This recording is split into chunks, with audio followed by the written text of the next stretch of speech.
No dia 18 de outubro de 2005, acordei às 5h30 da manhã, mas não pude ir trabalhar. Sentia-me muito fraca e tonta, sequer conseguia me mover ou me virar na cama, pois a presença do Senhor dentro de meu quarto era muito poderosa. Eu tremia, sentia a eletricidade por todo meu corpo.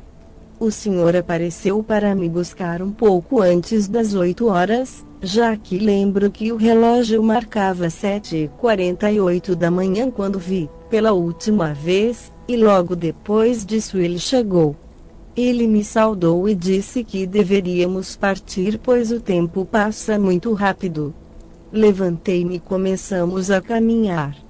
O caminho que percorríamos nesse dia era muito diferente do caminho que fizemos na outra vez, apesar de nossas pernas se moverem como se estivéssemos caminhando, na verdade nós flutuávamos. Enquanto caminhávamos, Jesus me disse que todos os pecados são malignos e não há diferença entre pecado pequeno e pecado grande. Todos os tipos de pecado levam à morte, não importa que pareça pequeno ou grande. O Senhor me avisou que estávamos indo visitar o inferno novamente e me perguntou se estava atemorizada.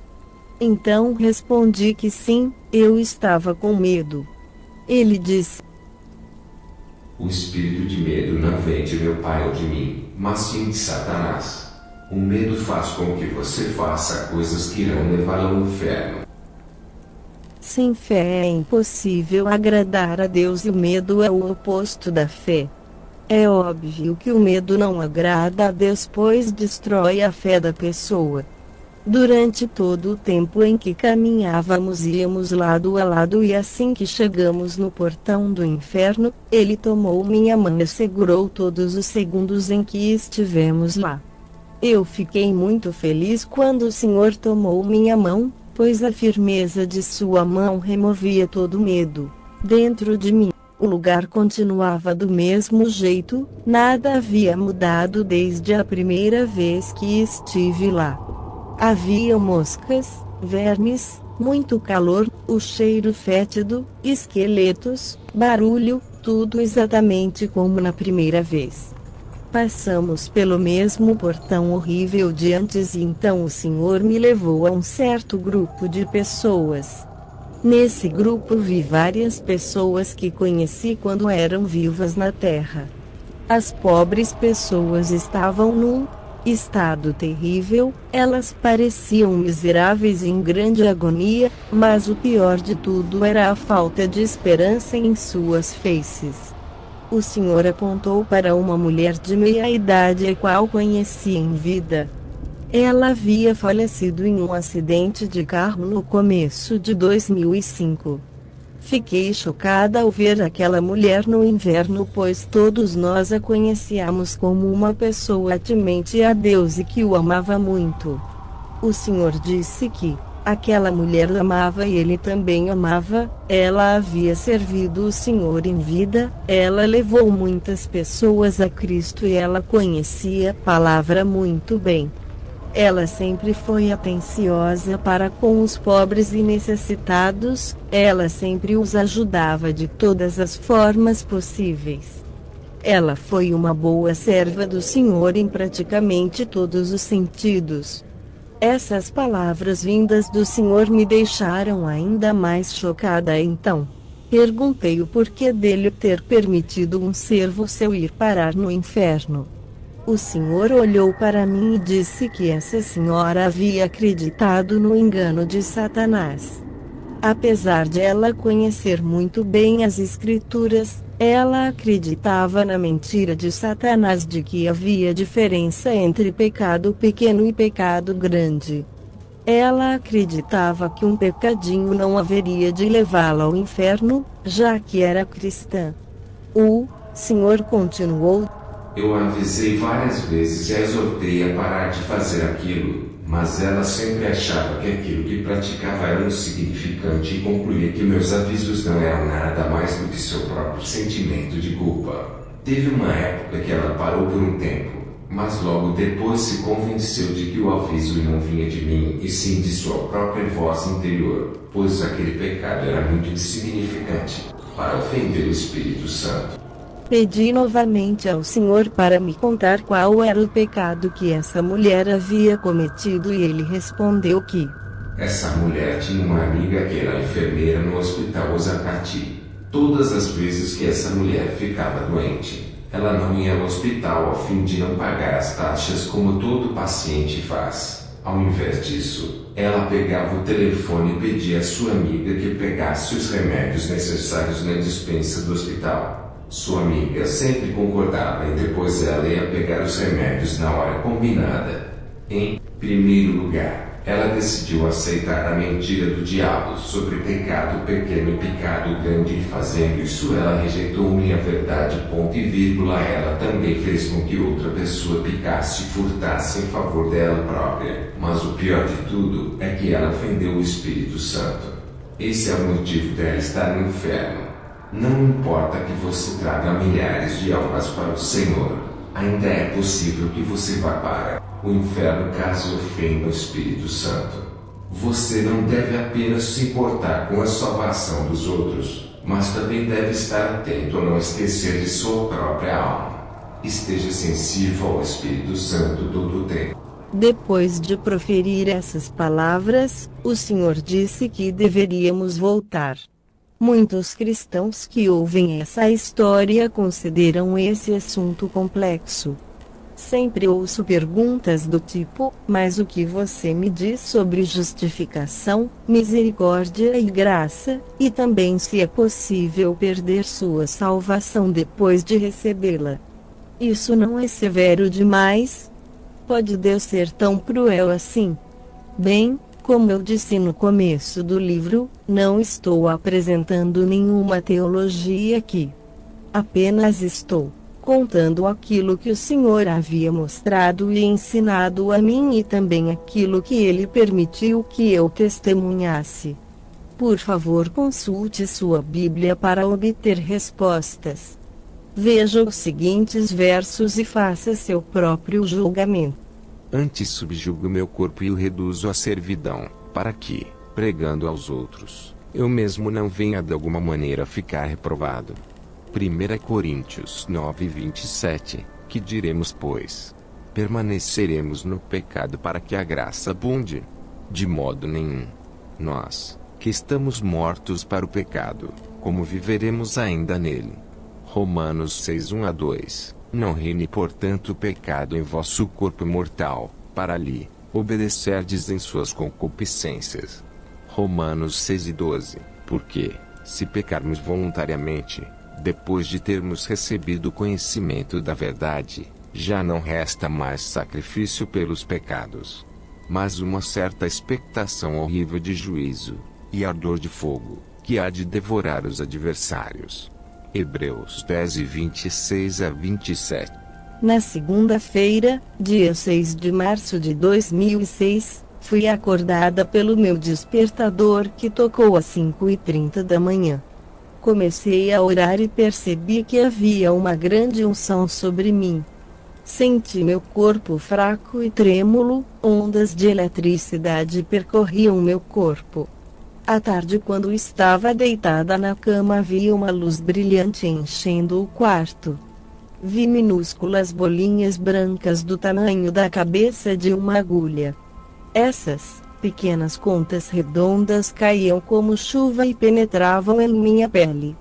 Também vi uma nuvem, algo como uma névoa branca vinda de cima. Essa névoa também preenchia o quarto e penetrava em minha pele quando a tocava. Logo pude ver Jesus vindo caminhando do meio da névoa. Ele se sentou em sua cadeira próximo à minha cama. Eu não fazia ideia de onde apareceu aquela cadeira, ela simplesmente aparece assim que ele faz menção de se sentar. É uma bela cadeira de ouro maciço, seu formato é similar ao da maioria das cadeiras normais com suporte para as costas.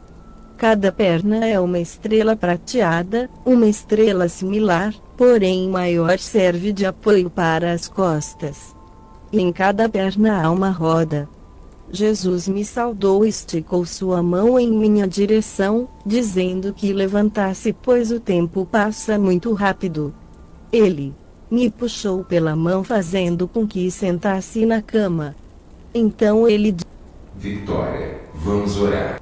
Ele orou em uma língua que eu não conheço. A única palavra que compreendi foi amém. Ele me perguntou o que eu estava vendo, então lhe contei que via grupos de pessoas indo aos seus lugares de trabalho, e outras chegando no serviço. Eu também via pequenas contas brancas caindo sobre aqueles que chegavam primeiro em seu local de trabalho. Depois do primeiro grupo, chegou outro grupo mais tarde, mas nessa hora a chuva de pequenas contas havia terminado. Também vi diferentes grupos de pessoas chegando em diferentes igrejas em uma manhã de domingo. A chuva de contas brancas começou a cair assim que os primeiros fiéis entraram na igreja. E continuava a cair até que em um certo momento a chuva parou. Aqueles que chegaram depois não receberam nada. Jesus perguntou o que eu havia compreendido dessas visões e eu disse que não havia entendido o significado. Então ele explicou: Essas visões significam que todas as vezes que você tem de estar em determinado lugar e determinada hora é porque há anjos distribuindo bênçãos nesse horário específico. Se você chega no tempo certo, você recebe suas bênçãos, mas caso você se atrase, você perde suas bênçãos para aquele dia, já que os anjos distribuem essas bênçãos para um horário específico. Victoria, eu quero lhe avisar disso, pois você sempre chega atrasada no trabalho e principalmente no culto da igreja. Você tem de saber que todas as vezes que você se atrasa sem nenhum motivo válido, você perde para sempre as bênçãos desse dia e elas nunca mais retornarão para você. Victoria, você tem de parar com isso e nunca mais age dessa maneira, a menos que você tenha um motivo válido para chegar atrasado. Quando o Senhor disse essas palavras, eu realmente tive vontade de sumir ou de lhe dar alguma desculpa aceitável para minha indisciplina.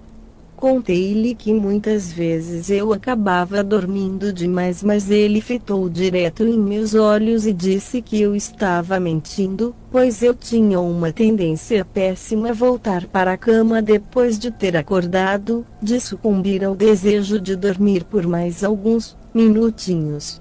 Depois de Jesus ter me repreendido, ele disse: Levanta-te, vamos logo.